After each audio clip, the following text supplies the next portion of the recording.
రెచ్చగొట్టే విధంగా ప్రసంగాలు చేయటం అంటే నిజంగా గత దశాబ్ద కాలం పాలనలో వాళ్ళు చేసిన అభివృద్ధి గురించి మాట్లాడాలి, చేపట్టబడినటువంటి ఒక సంక్షేమ కార్యక్రమాల గురించి మాట్లాడాలి. కానీ అది కాకుండా ఇవాళ రెచ్చగొట్టే ప్రసంగాలతోని ఇవాళ కేవలం ఇలా రాముల వారి గురించి అంటే అసలు రాముల వారి మీద భక్తి లేనుడే కూడా అందరికీ రాముల వారిపై భక్తి ఉంటుంది. నువ్వు చేసిన కార్యక్రమం చెప్పాలన్నా చేసిన కార్యక్రమంలో మాట్లాడుకుంటా ఇట్లా శ్రీరామచంద్ర ప్రభుతో మోడీ గారికి పోలికి ఏంటే శ్రీరామచంద్ర ప్రభు ఎక్కడా మోడీ గారు ఎక్కడా అని చెప్పంటున్నా. ఇవాళ పితృవాక్య పాలన కొరకు ఏదైతుందో రాజ్యాన్ని తెగించిన వారు శ్రీరామచంద్ర ప్రభు అని చెప్పంటున్నా. ఆడిన మాట తప్పని వాడు శ్రీరామచంద్ర ప్రభు అని చెప్పంటున్నాను. అటువంటి శ్రీరామచంద్ర ప్రభుతో మీకు పోలికనానే ఇక్కడ దేశభక్తులు దేశద్రోహులు ఎవరు దేశభక్తులు అని చెప్పంటున్నాను. ఈ దేశ సమగ్రత కొరకు సమైక్యత కొరకు తమ ప్రాణాలని త్యాగం చేసినట్టు ఒక కాంగ్రెస్ పార్టీ ఇందిరాగాంధీ గారు ఏదైతుందో ఇలా కాంగ్రెస్ పార్టీ స్ఫూర్తి అని చెప్పంటున్నాను. ఆనాడు ఖలిస్తాన్ ఉగ్రవాదులు ఏదైతుందో దేశాన్ని ముక్కలుగా చేయాలని చెప్పి భావిస్తున్న తరుణంలో ఏదైతుందో దేశ ఐక్యత కొరకు సమగ్రత కొరకు తన ప్రాణాలనైనా అర్పించడానికి సిద్ధపడి ఈ దేశ సమైక్యత కాపాడినటువంటి ఒక గొప్ప మహిళ ఇవాళ ఏదైతుందో ప్రధానమంత్రి ఆనాటి ఇందిరాగాంధీ గారు అని చెప్పంటున్నాను. కాంగ్రెస్ తో మీకు పోలికనానే అదే అటల్ బిహారీ వాజ్పేయి గారు ఏదైతుందో ఆనాడు ప్రతిపక్ష నాయకుడిగా స్వయంగా పార్లమెంట్ ఏదైతుందో ఇందిరాగాంధీ గారిని అపర దుర్గ అపర కాళిగా వర్ణించిందని చెప్పండి. అపర దుర్గ అపర కాళి వర్ణించిందని చెప్పంటున్నాను. ఎక్కడ కాంగ్రెస్ పార్టీ ఎక్కడ బీజేపీ స్వార్థ రాజకీయాలు? పాకిస్తాన్ అసలు పాకిస్తాన్తో యుద్ధం చేసినట్టు కూడా నువ్వు చేసేవాడన్నా నిజంగా ఆశ్చర్యం. బీజేపీ ఎన్నడైనా ప్రత్యక్షంగా పాకిస్తాన్ మీద యుద్ధం చేసిందని అడుగుతున్నాను. పాకిస్తాన్ మీద ప్రత్యక్షంగా యుద్ధం ప్రకటించి యుద్ధం ప్రకటించడమే కాదు పాకిస్తాన్ ను మట్టి కరిపించింది కాంగ్రెస్ పార్టీ అని చెప్పంటున్నాను. పాకిస్తాన్ ను మట్టి కరిపించడమే కాదు బంగ్లాదేశ్ ఏదైతుందో స్వతంత్ర దేశంగా నిలబెట్టింది కాంగ్రెస్ పార్టీ అని చెప్పంటున్నా. ఈ ఘనత ఎవరికి దక్కుతుంది? కాంగ్రెస్ పార్టీకి దక్కుతుందని చెప్పంటున్నా. దేశ స్వాతంత్రం కొరకు ఎందరో మహానుభావులు త్యాగం చేస్తే దేశ స్వాతంత్రానంతరం కొరకు ఏదైతుందో ఈ దేశ సమగ్రత కొరకు దేశ సమైక్యత కొరకు శాంతి నెలకొల్పడానికి ఏదైతుందో ప్రాణార్పించిన ఘనత కేవలం కాంగ్రెస్ నాయకులు ఇందిరాగాంధీ రాజీవ్ గాంధీ గారికి దక్కుతుందని చెప్పంటున్నా. దేశమే కాదు ప్రపంచ శాంతి ఒక ప్రపంచ శాంతి నెలకొల్పాలనే భావనతోని రాజీవ్ గాంధీ గారు ఏదైతుందో శ్రీలంక ఎల్టీడీ ఉగ్రవాద చేతిలో ఏదైతుందో మరి దుర్మరణం కావడం జరిగిందని చెప్పి ఎవరే మీరు? దేవుడి పేరు చెప్పుకొని ఓట్లు అడగడం కాదు. నిజంగా మీకు దేవుడిపై భక్తి ఉన్నట్టయితే వారి ఆలోచన విధానాన్ని మీరు అనుకరించండి. పాలనలో శ్రీరామచంద్ర ప్రభు యొక్క ఆలోచన విధానాన్ని అనుకరించండి. అసలు ప్రజాస్వామ్యానికి ప్రజాభిప్రాయానికి మార్గదర్శకం శ్రీరామచంద్ర ప్రభు పాలన అని చెప్పంటున్నా. ప్రజాభిప్రాయాన్ని గౌరవించింది ఎవరు అని చెప్పంటే ఇక్కడ శ్రీరామచంద్ర ప్రభు అని చెప్పంటున్నా.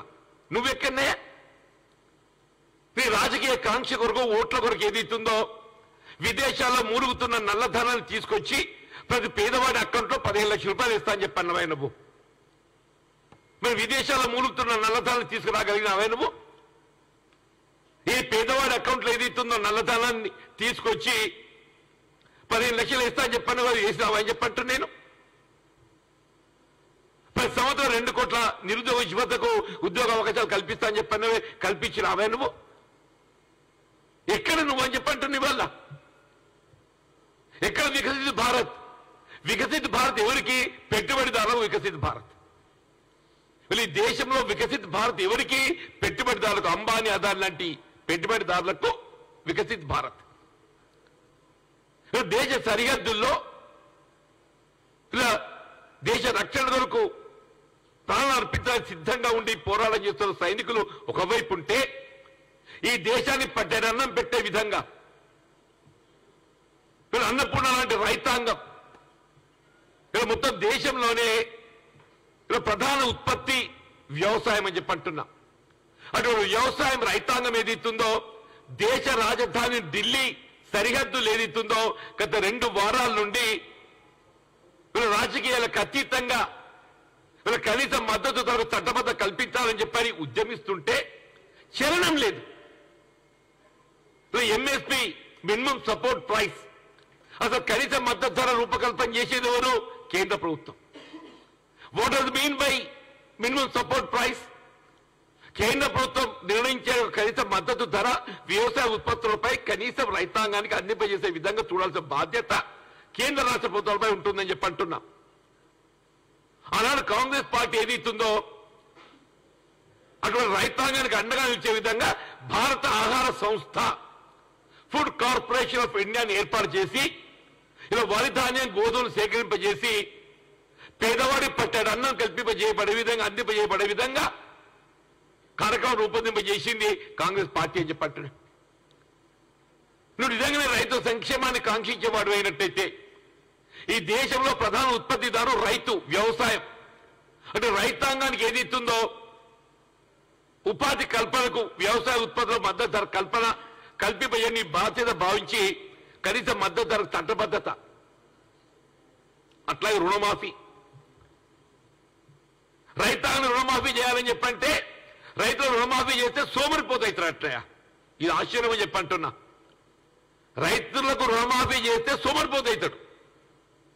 అది అంబానీ అదానీ లాంటి బడా పారిశ్రామికవేత్తలకు ఏదైతుందో ఎన్పిఏ అకౌంట్ అనే నెపంతో మరి వాళ్ళకు లక్షలాది కోట్ల రూపాయల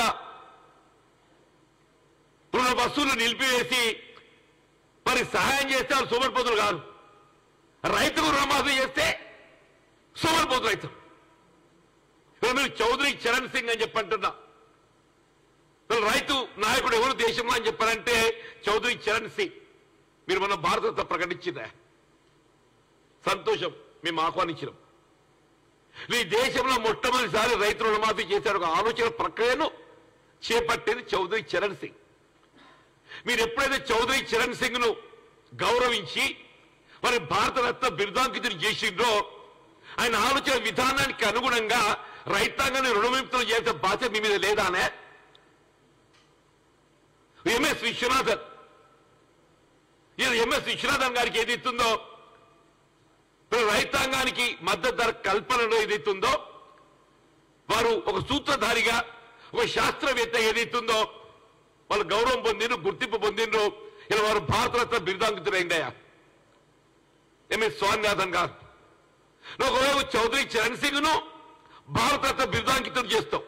సంతోషం నాయన, ఒక రైతు నాయకుడు గుర్తించడం. ఎంఎస్ స్వామినాథన్ గారిని గుర్తించినవా? వ్యవసాయ రంగంలో రైతాంగాన్ని మద్దతు ధర కల్పింప చేపట్టడానికి ఏదైతుందో ఇలా మార్గదర్శకులు ఇచ్చేటువంటి వారు స్వామినాథన్ గారు.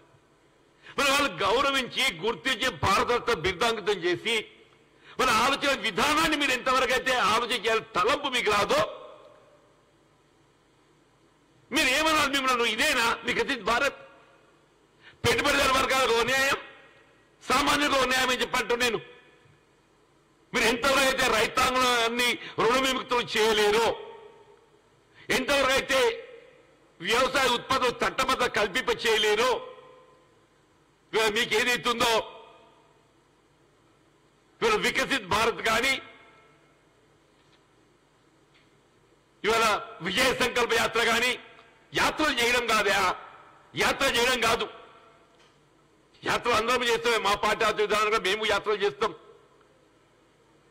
సామాన్యుడు క్విదేలు చేసే విధంగా పెట్రోల్ డీజిల్ ఎక్కడికి వెళ్ళి ఎక్కడికి పోయినాయా? ఒకనాడు 2014లో బ్యారెల్ క్రూడ్ ఆయిల్ $105 ఉండేదమ్మా. ఇన్ 2014 బ్యారెల్ క్రూడ్ ఆయిల్ $105 అంటున్నా. $105 క్రూడ్ ఆయిల్ ఉన్ననాడు అంతర్జాతీయ మార్కెట్లో పెట్రోల్ 70-75 రూపాయల మధ్య ఉండే, డీజిల్ 50-55 రూపాయల మధ్య ఉండే. ఇలా క్రూడ్ ఆయిల్ అంతర్జాతీయ మార్కెట్లో బ్యారెల్ 70-75 రూపాయల మధ్య ఉన్నది. అంటే ఎప్పుడైతే అంతర్జాతీయ మార్కెట్లో క్రూడ్ ఆయిల్ ధర తగ్గిందో మీకు ఆటోమేటిక్ పెట్రోల్ డీజిల్ ధర తగ్గాలి. తగ్గకుండా ఇప్పుడు ఆయిల్ కంపెనీలకు కొమ్ము కాసే విధంగా ఏదిస్తున్నదో పెట్రోల్ $105 నాడు $70-75 ఉంటే ఇవాళ 110 రూపాయలు అని చెప్పంటున్నాను. $105 నాడు డీజిల్ 50-55 రూపాయలు ఉంటే ఇవాళ ఎంతనైనా 95-100 రూపాయలు అని చెప్పంటున్నాను. ఇదేనా నేను వికసిత్ భారత్? దేశం వెలుగుతోంది. ఎక్కడ వెలుగుతుంది? పెట్టుబడిదారి వర్గాల ఇళ్లలో వెలుగుతుంది. అంబానీ అదాని ఇండ్లలో వెలుగుతుంది అని చెప్పంటున్నాను. అంబానీ అదాని ఇండ్లలో వెలుగుతుంది అని చెప్పంటున్నాను. ఆడబిడ్డలు కనీసం వంట చెరుకు ప్రత్యామ్నాయంగా కుకింగ్ గ్యాస్ అలా 400 రూపాయలు ఉంటే ఇవాళ ఎంతనే 1100-1200 రూపాయలు అని చెప్పంటున్నాను. ఇదే నా వికసిత్ భారత్? ఆడబిడ్డలు అని చెప్పంటారు. ఆడబిడ్డలు వంట చెరుకు గృహిణులు అని చెప్పంటున్నాను. అటువంటి గృహిణులకు ఏది ఇస్తుందో కాంగ్రెస్ పార్టీ తెలంగాణ రాష్ట్రంలో చెప్పంటున్నాను. కాంగ్రెస్ పాలిత రాష్ట్రాలలో ఇలా మొన్న ఆర్టీసీ బస్సుల్లో ఉచిత ప్రయాణ రవాణా సౌకర్యం, సమ్మక్క సార్లక జాతరకు ఏది ఇస్తున్నదో గత పర్యాయం 80 లక్షల యాత్రికులు వస్తే సందర్శకులు, ఈసారి అది 1,20,00,000 అంటున్నా. ఆల్మోస్ట్ 50% ఎదుగుదల. అందులో 2/3 మహిళల ఆడబిడ్డలు. కుకింగ్ గ్యాస్ ఏదైతుందో మీరు గ్యాస్ కంపెనీలు ఎంతకి ఇచ్చినా కానీ ఆడబిడ్డలకు 500 రూపాయలకి సిలిండర్ చేసే విధంగా, ఆడబిడ్డలకు గౌరవించే విధంగా కాంగ్రెస్ పార్టీ కార్యక్రమాన్ని అమలు చేస్తే, గృహ విద్యుత్ 200 యూనిట్ల వరకు గృహ అవసరాలకు సంబంధించి ఎవరు 200 యూనిట్ల లోపు కాలిస్తే వారికి అందరికి ఉచిత విద్యుత్ సౌకర్యం. కనీసం ఒకవేళ ఆలోచన చేసినారా మీరు? ఏంటి వికసిత్ భారత్? విజయ సంకల్ప యాత్ర ఎక్కడ నాయన అని చెప్పంటున్నా. ఏ రాజకీయ పార్టీ గానే రాముల వారిని ఆదర్శంగా తీసుకొని ఎవరైనా పాలన చేశారు. మేము హిందువులమే, మా సెక్యులర్ విధాలు కట్టుబడి ఉన్నాం, మేము అన్ని మతాలను గౌరవిస్తాం అని చెప్పంటున్నా. నా మతాన్ని నేను ఎంత ప్రేమిస్తానో ఇతర మతాన్ని కూడా అంతే గౌరవించడం నా బాధ్యత అని చెప్పట్టు. అది రాజ్యాంగం నిర్దేశించింది. మన మతాన్ని మనం ప్రేమించడం చెప్పంటే ఇతర మతాలను కించపరచడం కాదు. మన మతాన్ని మనం ప్రేమించడం అని చెప్పంటే ఇతర మతాలను కించపరచడం కాదు. మతం అనేది స్వార్థ ప్రయోజనాల కొరకు వాడుకోవడం ప్రయత్నం చేయడం కాదు అని చెప్పంటున్నా. రాముల వారిని కీర్తించాలి, రాముల వారి పాలన అని చెప్పారంటే ఆయన ఆలోచన విధానానికి అనుగుణంగా, ఆయన ఏ ప్రజాభిప్రాయానికి అనుగుణంగా ఒక ప్రజాస్వామ్యయుతంగా ఏదైతే పాలన చేయడం జరిగిందో, ఆడిన మాట తప్పని వాడు ఎవరు అంటే కేవలం శ్రీరామచంద్ర ప్రభు అని చెప్పంటున్నాడు. ఆ విధంగా పాలన చేయాలి. నేను నువ్వు అనయా? ఎక్కడ శ్రీరామచంద్ర ప్రభు, ఎక్కడ నరేంద్ర మోడీ గారే? నువ్వు ఎవరో దేవునితో పోల్చుకుంటాడే? దేవునితో మనిషి పోల్చుకుంటాడే? అంటే మనిషి అహంకారం నెత్తికెక్కితే ఎట్టుంటది? మనిషి అహంకారం నెత్తికెక్కితే ఎట్టుంటది చెప్పంటున్నాను నేను.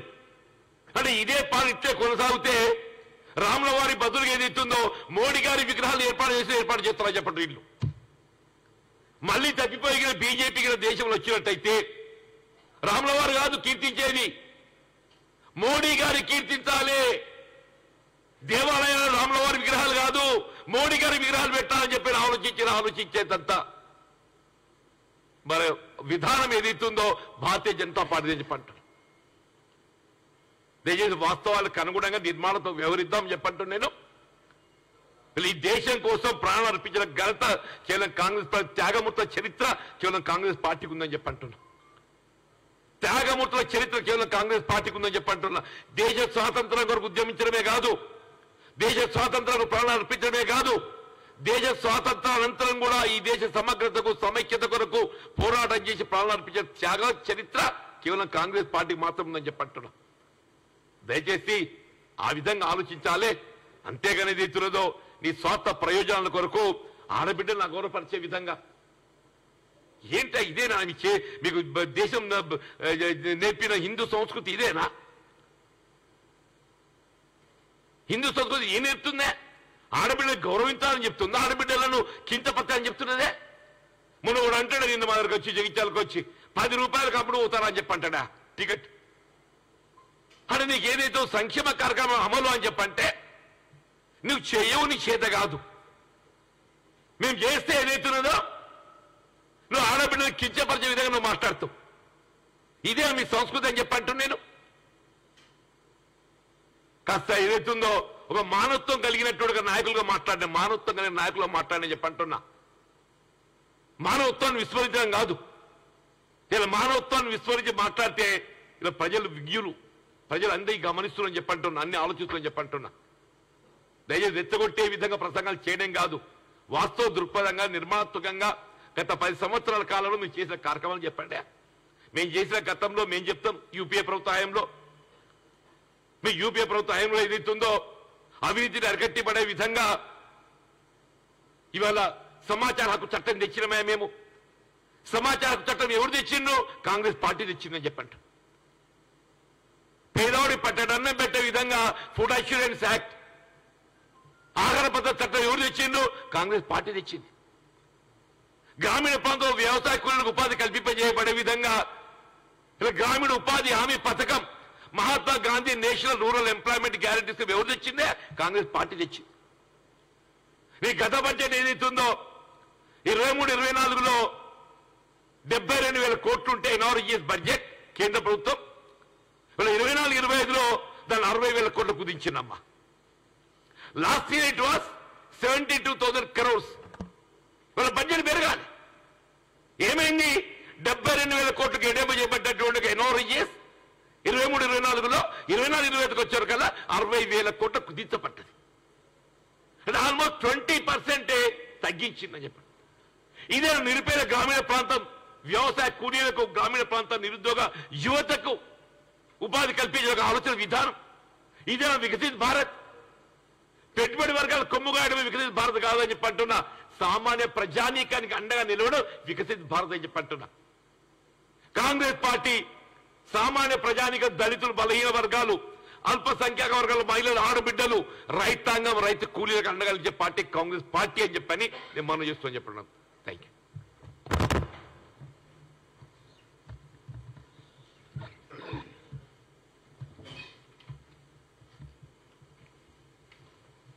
అందరికీ నమస్కారాలు. కరీంనగర్ పార్లమెంట్ సభ్యుడు బండి సంజయ్ విజయ్ సంకల్ప యాత్ర పేరిట గ్రామాల్లో తిరుగుతూ అతని ఓటమిని, ప్రజల నుంచి వస్తున్నటువంటి రెస్పాన్స్లో తన ఓటమిని చూసుకొని ముందే ఓటమిని,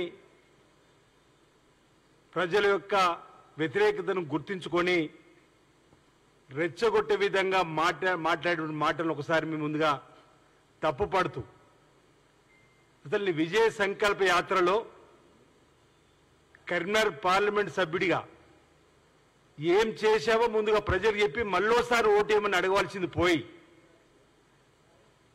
తల్లుల పట్ల మనిషి అన్నవాడు మాట్లాడని మాటలు మాట్లాడుతూ ఓ మాతృమూర్తికి అవమానపరిచే విధంగా, కళంకితం తెచ్చే విధంగా అసలు భారతదేశ సమాజం ఏ తల్లి గురించి మాట్లాడినా ఆ వ్యక్తిని అసలు క్రూరమైన జంతువుగా అభివర్ణించేటువంటి పరిస్థితి ఉన్నటువంటి ఈ దేశ సంస్కృతిలో ఓ కన్న తల్లి గురించి మాట్లాడిన మాటలకు మేము తీవ్రంగా అభ్యంతరం వ్యక్తం చేస్తున్నాం. వెంటనే మా నాయకుడు పొన్నం ప్రభాకర్ గారికి, ఆ మాతృమూర్తికి బహిరంగంగా క్షమాపణ చెప్పాలని చెప్పని డిమాండ్ చేస్తూ ముక్కును నేలకు రాయాలని చెప్పని కూడా ఈ సందర్భంగా నేను డిమాండ్ చేస్తా ఉన్నా. ఓ మాతృమూర్తికి అవమానపరిచిన మీరు హిందువులము, ధర్మం కోసం, దేశం కోసం అనేటువంటి మీరు ఈ సాంప్రదాయాలను ఎందుకు మర్చిపోతున్నారని చెప్పంటున్నా. మీ గెలుపు కోసం రాజకీయాల్లో ఒక తల్లిని తీసుకురావడం అనేది ఇదే విష సంస్కృతిలో ఒక భాగంగానే మేము భావిస్తున్నాం. రెచ్చగొట్టి ఎన్నికల్లో గెలుపొందాలని చెప్పినటువంటి మీ ఆలోచన గత ఎన్నికల్లో ఫలించిందేమో, కానీ ఎన్నికల్లో ప్రజలు ఆలోచిస్తారు మీ గురించి అంటున్నాం. ఒకసారి అవకాశం ఇస్తే 5 సంవత్సరాలలో ఏం చేసినామంటే, గతంలో పార్లమెంట్ సభ్యులు పొన్నం ప్రభాకర్ గారు చేసినటువంటి అభివృద్ధి కార్యక్రమాలకు మీరు చేసిన అభివృద్ధి కార్యక్రమాలు పోలి చూస్తే, ఆయన హయాంలో తిరుపతికి రైల్వే లైన్ వచ్చింది, ఆయన హయాంలో కరీంనగర్ పాస్పోర్ట్ కార్యాలయం వచ్చింది, ఆయన హయాంలో పొన్నం ప్రభాకర్ హయాంలో కార్మికులకు ఆసుపత్రి వచ్చింది, అనేక కేంద్రానికి సంబంధించిన విద్యాలయాలు తీసుకొని వచ్చి పార్లమెంట్ సభ్యుడు అంటే దేశం నుంచి భారతదేశ ప్రభుత్వం నుంచి కూడా నిధులు తీసుకురావచ్చు, భారతదేశ ప్రభుత్వం నుంచి కూడా లోకసభకు ఈ విధంగా అభివృద్ధి చేయొచ్చని చెప్పి చేసినటువంటి కార్యక్రమాలు మేము చెప్పగలుగుతున్నాం. ఈరోజు మీరు పార్లమెంట్ సభ్యుడు అయిన తర్వాత హిందువులు అని గొప్పగా చెప్పుకునే వాళ్ళు, ఇంతకుముందు అన్నట్టుగా రాముడు అందరివాడు. అసలు భారతీయ జనతా పార్టీ పుట్టక ముందే రామాలయాలు అనేక గ్రామాల్లో దేశవ్యాప్తంగా వీళ్ళు వచ్చి రాముడిని కనుగొన్నట్టుగా, రాముడు అక్షంతలు ఏదో గ్రామానికి పంపిస్తున్నట్టుగా, గ్రామంలో కొత్తగా మన దేవాలయం నిర్మించుకున్నప్పుడు గ్రామం మొత్తం యావత్తు పండుగ వాతావరణంలో అందరూ కులాలకు అతీతంగా మతాలకు అతీతంగా మన దేవాలయంలోకి వెళ్ళి పూజించుకొని ఈ గ్రామానికి ఎలాంటి కీడు రాకుండా చూడుతండ్రి అని చెప్పని మనం ముక్తులేమా గ్రామాల్లో. వీలేదో కొత్తగా దేవాలయాన్ని కనుగొన్నట్టు దేవుణ్ణి వీళ్ళని దేవాలయం నిర్మించినట్టుగా మీరు దేవుణ్ణి అడ్డం పెట్టుకొని రేపు గెలవాలనుకుంటున్నారు. మీరు ఈరోజు పొన్నం ప్రభాకర్ గారు ఎక్కడా ఏ దేవుడి పైన అనుచిత వ్యాఖ్యలు చేయడు. నాకు బాగా గుర్తు, ఈ రాముడికి సంబంధించినటువంటి చర్చ జరుగుతున్నప్పుడు వేములవాడ రాజన్న ఆలయంలో ఆయన మాట్లాడిన మాటలు క్లిప్పింగ్ చూడండి, పబ్లిక్ డొమైన్లు ఉన్నాయి. ఏ దేవుడిని కూడా ఏ అమ్మవారిని కూడా అనుచిత వ్యాఖ్యలు చేయలే. రాముడు అందరి వాడన్నాడు. రాముడు ఎన్నికలలో మీకు గుర్తుకొస్తాడు తప్ప మాకు ఎన్నికలు ఉన్నా లేకుండా రాముడు మాకు గుర్తొస్తారు, మేము వచ్చి రామాయణం పూజ చేస్తూ ఇప్పుడే రాజాన్ని దండం పెట్టుకుని వచ్చినాం, మేము కూడా పక్కా హిందువులో చెప్పినాం. మనది లౌకిక దేశం, మన మతాన్ని మనం గౌరవించుకుంటున్న ఇతర మతాలను కూడా గౌరవించాలి, రాజ్యాంగంలో ఉన్నటువంటి దానికి అనుగుణంగా మేము పోతాం మా లౌకిక పార్టీ అనేటువంటి మాటతో ముందుకు పోయాడు తప్ప ఇక ఆ తర్వాత ఎక్కడ కూడా పొన్నం ప్రభాకర్ మాట్లాడలేరు. కానీ విజయ సంకల్ప యాత్రలో ప్రజల నుంచి రెస్పాన్స్ లేకపోవడం వల్ల భావోద్వేగాన్ని రెచ్చగొట్టే విధంగా ఏవైతే మాట్లాడుతున్నాడో ఆ కోణంలో ఒక ఆడ తల్లి గురించి మాట్లాడని మాటలు ఈరోజు సభ్య సమాజం తలదించుకుంటున్న సందర్భంలో మాట్లాడిన మాటలను దానిపైన మీరు రాత్రి నుంచి ఒక రియాక్ట్ అవ్వడం జరుగుతుంది. ప్రజలందరూ కూడా అసహించుకుంటున్నారన్న మాట ఈ సందర్భంగా తెలియజేస్తూ నేను ఒకటే అడగదలుచుకున్నా. ఇంతకుముందు మా నాయకుడు ఇప్పుడు బీసీ సంక్షేమ శాఖ మంత్రి పొన్నం ప్రభాకర్ గారు పార్లమెంట్ సభ్యులున్నప్పుడు నేను కొన్ని కార్యక్రమాలు అభివృద్ధి కార్యక్రమాలు తీసుకొచ్చినామని చెప్పిన మాట చెప్తున్నాం. మీ హయాంలో హిందువులు అంటున్నారే వేములవాడ రాజన్న ఆలయానికి ప్రసాద్ పథకం ఎందుకు నిధులు తీసుకురాలేకపోయినాం అంటున్నా, కొండగట్టు దేవాలయానికి ఎందుకు నిధులు తీసుకురాలేకపోయినాం అంటున్నా. ఈరోజు ముంపు గ్రామాలకు వచ్చి డబుల్ బెడ్రూమ్ మాట ఇచ్చిన కేసీఆర్, నువ్వు ఇవ్వకపోతే నీ కేంద్ర ప్రభుత్వం తీసుకుని ఇస్తా, లేకపోతే 10కి రాజీనామా ఇస్తా అన్నాడు. 4 మాసాల్లో మీ పదవి అయిపోతుంది. ఎందుకు ముంపు గ్రామాల్లో డబుల్ బెడ్రూమ్ తీసుకురాలేకపోయినావు? ఏ నియోజకవర్గమైనా ఒక్క కేంద్రం నుంచి ఒక్క కార్యక్రమానికి తీసుకొచ్చిన చెప్పుకొని నీ విజయ సంకల్ప యాత్ర ముందుకు పో. ఏమనంటే నీ గొర్రెలు నా వాటా ఉంది, మీరు ఇచ్చిన బర్రెలు నా వాటా ఉంది, లేదంటే బియ్యం రోజు ఇచ్చే నెలవారి బియ్యం మా వాటా ఉంది అంటే మన ఫెడరల్ ప్రభుత్వంలో ఇక్కడ నుంచి వెళ్తున్నటువంటి డబ్బు మన వాటా ప్రకారం వస్తున్నటువంటి దాన్ని కూడా గొప్పలు చెప్పుకున్నటువంటి కార్యక్రమం ఈరోజు చేస్తూ ప్రజలలో పలిచినటువంటి విధంగా చేస్తున్న దాన్ని ఈరోజు తప్పు పట్టే విధంగా ప్రజలు చూస్తున్నారు కాబట్టి రెచ్చగొట్టేటువంటి విధానంలో ముందుకు పోయినటువంటి వైనం మాకు కనిపిస్తుంది. ఈరోజు మేము ప్రజలకు ఒకటే పిలుపునిస్తున్నాం, ఈ రెచ్చగొట్టే విధంగా ప్రసంగాలతో మభ్యపెట్టి గెలవాలనుకుంటున్నటువంటి ఈయనకు రాబో ఎన్నికల్లో తగిన గుణపాఠం చెప్పాల్సిందిగా, ప్రజలు మభ్యపెట్టి ఎన్నికల్లో గెలుపొంది ఏ ఒక్క మండలానికి కూడా ఎంపీ హోదాలో రానటువంటి పరిస్థితులలో ఏ గ్రామాలకు కూడా అభివృద్ధి కార్యక్రమం చేయనటువంటి ఈయనను రాబో ఎన్నికలు తప్పనిసరిగా ఈరోజు ఓ తల్లికి అవమానపరిచే విధంగా, ఓ మాతృమూర్తిని అవమానపరిచే విధంగా, మహిళలను కించపరిచే విధంగా మాట్లాడినటువంటి ఈయనకు మహిళా లోకంతో పాటు ప్రజలందరూ కూడా తగిన బుద్ధి ఎన్నికల్లో రాబో ఎన్నికల్లో చెప్పి ఆయనకు తగిన రీతిలో సమాధానం చెప్పాలని చెప్పి సందర్భంగా నేను తెలియజేస్తూ మరోమారు పత్రికా ముఖంగా మా గౌరవ బీసీ సంక్షేమ శాఖ మంత్రులు పొన్నం ప్రభాకర్ గారికి అదేవిధంగా మాతృమూర్తి తల్లికి బహిరంగంగా క్షమాపణ చెప్పాలని చెప్పిన సందర్భంగా మేము డిమాండ్ చేస్తా ఉన్నాం.